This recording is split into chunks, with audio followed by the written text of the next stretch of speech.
of episode 109, and it's time to talk about the weekly hot tag topics of the week. Yes, I said week twice there.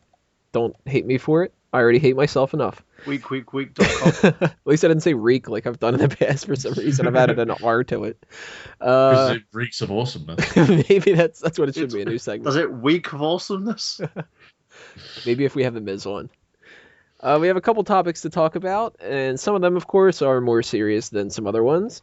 Depends on your outlook for it. For one reason, WWE should have a really serious look at what they're doing for Raw because they scored the worst viewers that they've had since Christmas Eve 2012. Ouch. And apparently they've lost more viewers with each hour for this week. So people tuned in, not a lot of people tuned in, and then progressively just went, you know what, fuck it, and changed the channel more and more throughout the night. Is that the WWE or is that TNA? No, that's WWE. We have one TNA thing to talk about because fuck TNA. My God, that's not even TNA. What the hell's going on with you, WWE? You know what's going on? Too many hours. They're tuning in by the hour, tuning out by the hour. It's because it's too fucking long to watch. I don't want to do anything for 2 hours. 3 hours? Fuck that shit. Or isn't it the fact that the WWE have no idea what they're doing in terms of booking? Come on, look, you've got like Vince and Stephanie playing heel face, heel face, heel face. Then you've got them hot potatoing Kane. No one knows what the fuck he's doing. Come on, this is just getting ridiculous now. You know what, though? We've had bad booking before. Yeah, but this is the worst. It's not the worst. 2007 was a lot worse than 2013. By a landslide. And you know what doesn't help? The show surrounded around Randy Orton and John Cena right now. It's repetitive because we've seen it before, and it's lasting 3 hours. And you know what doesn't help either? When the big announcement to come later on tonight, like, you know, you have to stay tuned because we're going to do this later on, is a contract signing. Ugh. Is anybody really going to be like, I gotta see that? It's the same thing every single time. They argue back and forth. The heel signs the paper. Not the heel, the babyface signs the paper, the heel reluctantly signs the paper, and then they go, you know what, by the way, I'm going to kick your ass. No, yeah, all right, well, what do you want to do with the table this time? You want to flip it to the left, the right? What do you want to do? No, I think I'm going to give you an AA through it. All right, let's just go ahead and do that. Yeah, pretty fucking much. And don't get me wrong, I actually enjoy those type of segments, but we've probably already seen a Randy Orton versus John Cena one. I've just seen too much of them where I kind of phase out when they come on. But I think a lot to do with the issue is it's 3 hours. And when you've got the same shit we've already seen on a 3 hour show, do you really want to stay tuned in? Right. And you know what? I think when they go over to the WWE Network side of things, they can't keep it 3 hours. I don't know if Raw's going to go over to the Free Network. I think they're going to stay on USA because it's a bigger network. That's true. If they do bring it over, though, they need to make that a 2 hour show. And they need to make SmackDown seem like you need to watch it. Because I haven't watched SmackDown since they've become the 3 hour show. And you know what? I apparently haven't missed shit. They don't need the brands. They don't need it back. Even if they have it on TV, if it's just the world title, the United States Championship on SmackDown, I would be happy. That SmackDown for me was always the best of the two shows because it had wrestling, it had storylines, it had matches that mattered. Now it's all the same old drivel. I can't stand it. You've got Burrito, you got Cena standing there with his never give up bullshit, Randy Orton pretending to be Randy Orton and forgetting his lines, and everybody else. It's just the great talent that they have, they're not utilizing them properly, and the fucking talent that everybody hates, they keep thrusting them in front of the fucking main event. Well, here's hoping that they don't take this and go, you know what we need for next week? We need some kind of a stupid gimmick like let's bring Snooki on, or like when they do that. I hope that they don't do that. I hope next week they just go, look, we need to have something very interesting happen with the Slammy Awards, and people should just watch the Slammy Awards. As opposed to, well, you know, now we're going to have a special guest host for the Slammy Awards, and it's, who the fuck's popular right now? Me. Daniel Bryan? Nah, somebody from that completely wouldn't be a part of wrestling. I don't know, like Jennifer Lawrence or something like that. How about Michael Strahan? Yeah, just bring Michael Strahan back. Let's have him do a hip toss for 20 minutes of a 3 hour episode. Let's have him hip toss a Slammy. Maybe I'd be interested in watching that, though, at the very least. Let's see, another topic that we have to talk about this week, Raw related. Bad News Barrett makes his debut on Raw. Woo! We talked about this on the Raw post show, of course, and Peyton actually gave Bad News Barrett his high point of the week. I'm kind of 50-50 on this. I think Bad News Barrett, at least it's interesting, but at the very least, kind of what I mentioned on the Raw post show, they got to get rid of it if they want to take him seriously. You know what? As I said, it gets him on television, which he hasn't been for a very long time. And something I mentioned in a private chat before we went on, started recording this is, it's something original. It's not been done before. So fuck it, throw it out there. Worst thing that happens, it doesn't stick. You take it off the table and you repackage him again. It's not going to damage him. He's not in the. It's not going to hurt his credibility. And if fans find it funny and they get into him, there's a potential face turn there. So I'm all for it, man. I did like your idea about doing the face turn like that and having him, give bad news to the heels that he's feuding with and everything. Mm-hmm. I think that there's some potential there to have that kind of the yes thing going on. Not as big, but that idea of something silly enough but not stupid that the fans can get behind. It's not hornswoggle silly. It's just like that catchy silly. And you know what? He does come off likable to me. I know he plays the heel, but personality-wise, I like Barrett, so I'd be up for him at least trying a face turn. At the end of the day, if something flops, you just go around and fix it another way by turning them. Is what they did with The Miz, sort of. What do you think about Bad News Barrett, Burhan? Too many thing beats is, there. anything that comes out and gets Barrett out there, I'm all for. He's one of those guys which is truly an underrated talent. The fact that Magnus has gotten a world championship, even though it's considered a world championship from a lesser company, before Barrett has, makes me want to vomit. In terms of the Bad News character, I like it. If it turns him face, great. But I really feel that the WWE constantly keeps dropping the ball with Barrett's pushes. So unless the machine gets 100% behind him, I'm not really going to have much faith in this push. All right, we got one other thing to talk about when it comes to the whole idea of gimmicks and all that. Hunico seems like he is going to be taking the role of Sin Cara from now on instead of Ignacio something or other. I can't remember his real name. The botchy guy. Right. Mystico. Just call him Mystico. Yeah, the original Mystico who they brought on to be Sin Cara, not the fake Sin Cara, the Sin Cara Negro. Wait. You kind of messed up there because technically Hunico was the original Mystico. That's true. So, yeah, that's kind of just cause, I guess, for him to be playing the part. Yeah, it's calmer. And I think that this actually is a step forward.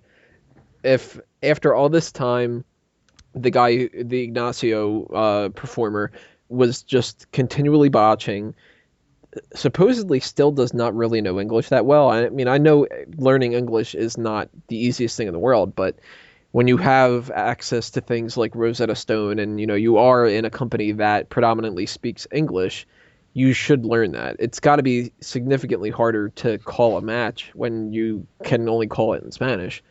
So if this is what they're going to do, they're going to release him, which a lot of the reports on, triplescoops.com keep saying, and just go with Hunico. I think it's actually the best thing that they can possibly do. Hunico himself is not going to be a big player. They've dropped the ball with the Hunico character. So just make him Sin Cara, keep the gimmick, because the gimmick apparently sells merchandise, and hell, pull a more successful version of how TNA had Suicide, or Manic how he is now, which is stupid. Just don't make the penis shirt for Sin Cara again. Right. I know he sells merchandise, but not that merchandise. I bought a penis shirt.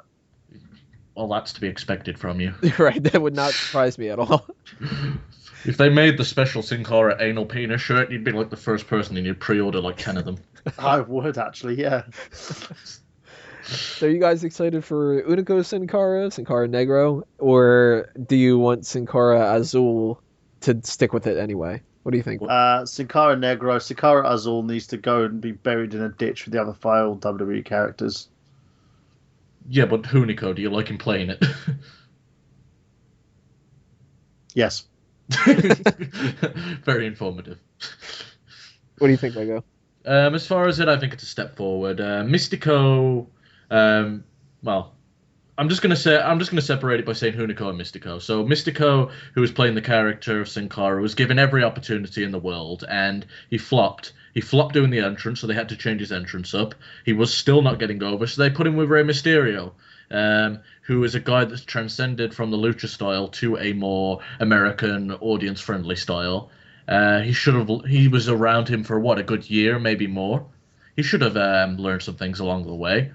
He's been given opportunity after opportunity, and he's pissed them away. So it's about time that you have a guy like Hunico, who does deliver in the ring, who is very capable, is a safe worker, and he's proved he can go. Give him the opportunity, yeah, and see how he does with it. I know there's rumors on Scoops that they might be replacing Hunico under the mask, which would be stupid with him coming out with a big-ass tattoo on his arm, but I'm all for it.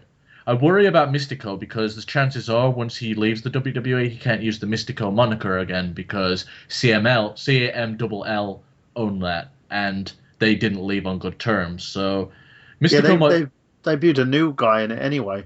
Oh, so Mystico might be fucked.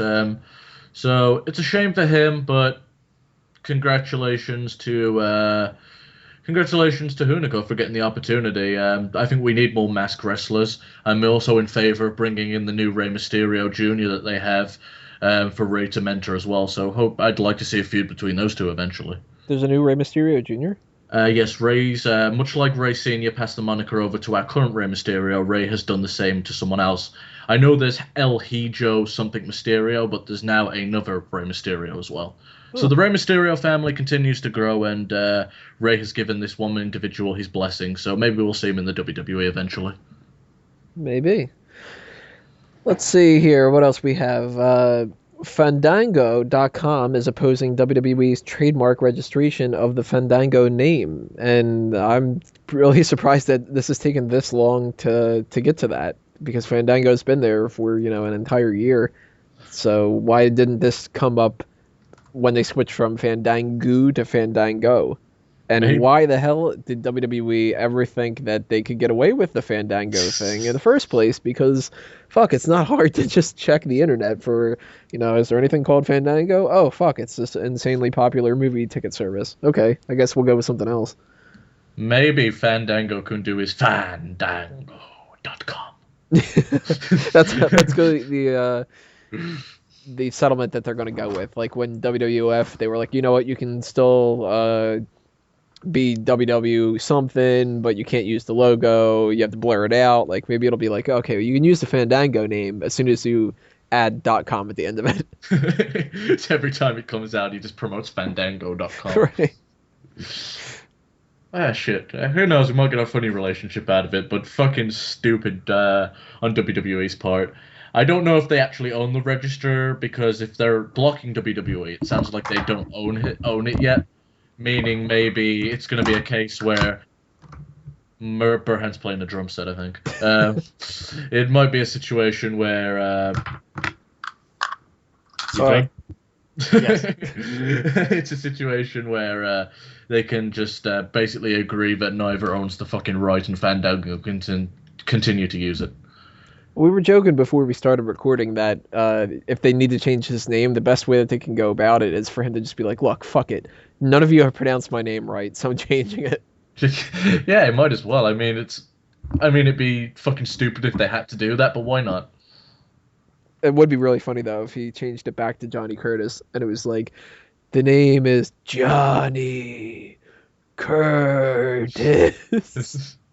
That just wouldn't have the same ring to it. People would just be like,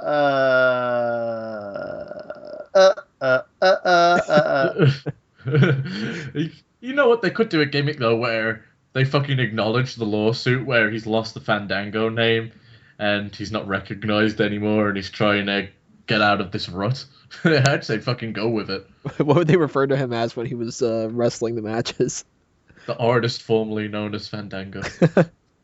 They just put like question marks up, and they use that graphic that they used for like the placement holder. What's the mystery team member gonna be? That guy. Vote for Fandango's new name on the WWE app. By the end of the night, we'll tell you who it is. What do you think about Fandango, Burhan? Yeah, I truthfully don't care. In my opinion, he's not really done much. In terms of losing the name, well, he could always change his name to Fandangocom and see if he wins that way. He changes it to movie phone. Yeah. Apart from that, I don't really give a crap. If they have a dispute, WWE have enough money to buy the site off of the idiot who's registered it. That's fine. It's probably some money-making ploy from some twat who knew that because it became successful, they wanted to overcharge for the site. So they could buy it. They could end it that way. If they don't want to do that, then they're going to be in for a long lawsuit, which is going to probably cost them a heck of a lot more money. Reminds me of when I bought WWE-network.com. That didn't work out as well as I was expecting it to. Have they still not bought it? No, I eventually gave it up and WWE bought it. They snatched it up immediately afterward. Jerks. Could have paid me for it. Oh, you should have put just a big fucking cock up there when people went on the website. They would have brought it off you just to get rid of it. It used to link to Smark Moment. But then I thought, you know what, that's actually might be a little bit illegal, so I got rid of it. All right, next hot tag we have WWE.com, speaking of websites, names The Shield as the Rookies of the Year. Rookies? Pretty sure that they debuted last year. And, you know, they've pretty much fucking won championships and are considered the next big stars in the company. Yeah, that was a little bit weird, and that's the only thing that they've announced for any kind of, like, of the year situation stuff right around the Slammy Awards, and you would think that if they were going to be doing other awards just for WWE.com, like how they used to do the best Charlie Haas impersonation and a bunch of, like, stupid nonsense like that they kind of should have done some more of them by now, but that was very awkward to just come across that. Just, hey, these are the Rookies of the Year, and that's it. We don't even know what our categories for Slammy Awards are yet, but here you go. Rookies of the Year makes sense for you, Burhan? No. They've been. How long have they been there for? They made their debut at Survivor Series last year, I think, right? Exactly. So that throws the whole rookie thing out of the window, WWE. You know what? They should name Vince McMahon Rookie of the Year because obviously he's new. Well, I'm surprised they wouldn't give it to Triple H. I think the best category for that was Big E Langston. Yeah. He broke away from Dolph Ziggler as the Intercontinental Champion, and he's fucking over. Yeah, and he debuted at the very tail end of last year, like the last episode before the end of the year, I think. So yeah, I think there's a good case for Big E being the Rookie of the Year, in my opinion. I don't know if you'd give it to anyone else. I'm not too sure. I mean, at the end of the year awards that we're going to do for Smark Out Moment, we do have a Newcomer of the Year award, which used to be Rookie of the Year, but I just figured, fuck it, I'd change it up a little bit. And right now, I think Big E Langston's possibly going to win my vote, at the very least. Tell us who's going to win your vote. SmarkoutMoment.com. Cheap plug away. Hot tag and something else here. CM Punk shits himself in the ring. Apparently. He tweeted, "Just shit my britches on Smackdown. Please retweet." Who said that? CM Punk. That's the cult of personality, isn't it? We're recording this on Wednesday night instead of the usual right after Smackdown on Friday night. And I'm very curious to see on SmackDown if there's any kind of indication to this. But damn it, why couldn't it have been Alberto Del Rio when he's wearing those white trunks that we mention all the time? Yeah, I bet he wouldn't be doing that fucking annoying smile that he does. I would love to see Del Rio shit himself doing that move where he jumps through the ropes. That would be possibly the funniest gif ever.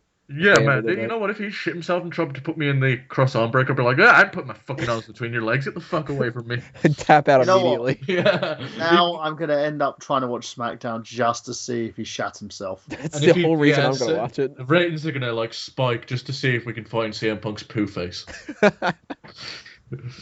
He's going to be standing there going, ugh. There's so many puns that we can make with this. Huge... They could call him CM Bunch.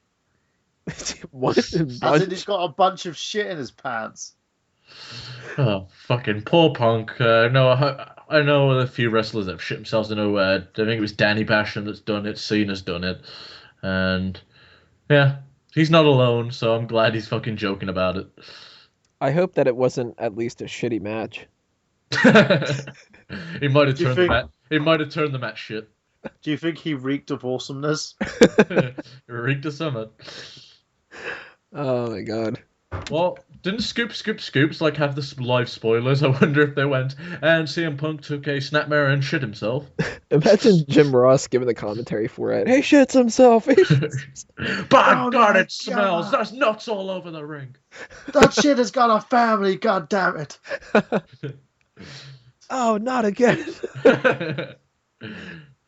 Well, apparently this wouldn't be the first. That wouldn't be the first match that JR's seen when someone shit himself, because if you listen to his talk on Steve Austin's podcast, he talks about someone shitting themselves and having to hold his nose for out of it.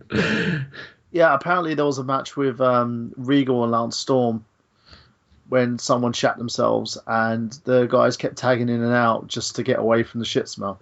It was actually just like the guy who does the ring bell. He's just sitting there.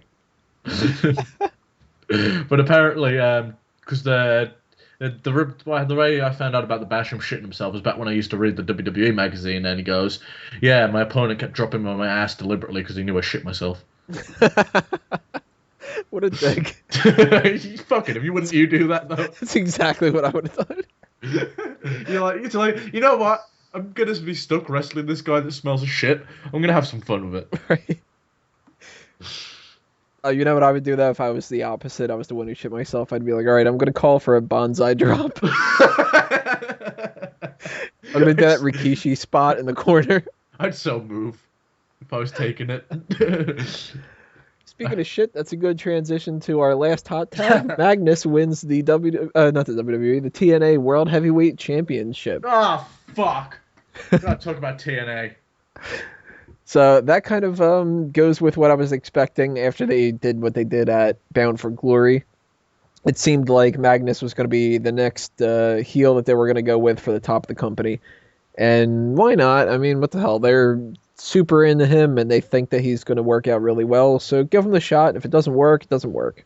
It's just not going to work, because he's shit. Between Spud and Magnus, I think fucking Dixie gets moist for English wrestlers. I think Dixie is doing this as a favour to Mickie James. Even though Mickie left? Yep. Well, didn't they split up too? Yep, they did. Maybe she's just trying to get Magnus cock.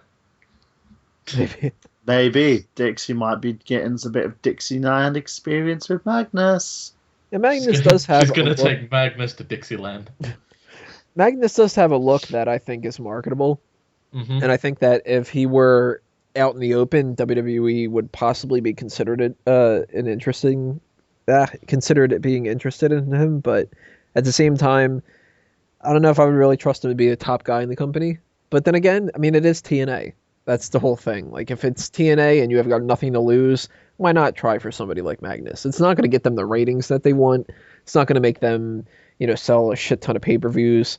Speaking of shits, but why not go for it? What's the worst that could happen, Instead of just giving it to Jeff Hardy again.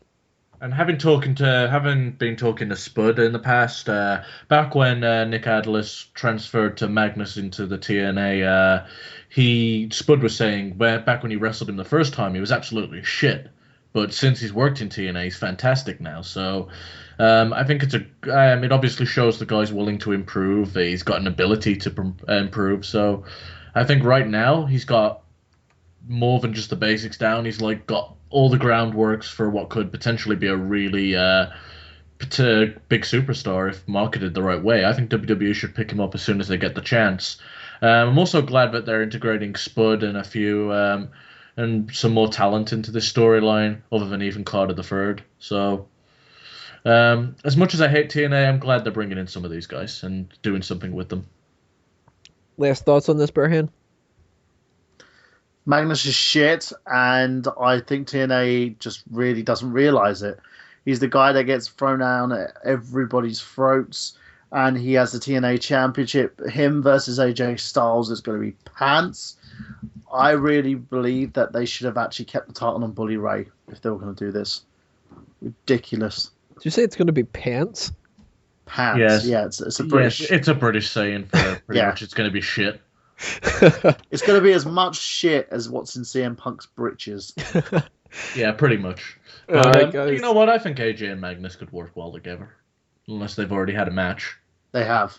Was it shit? Yes. Okay, never mind then. All right, that's going to knock us out for the hot tags. We're going to take a little bit of a break here with the rest hold, and we're going to come back in part 4 with Superstar Scores Triple H.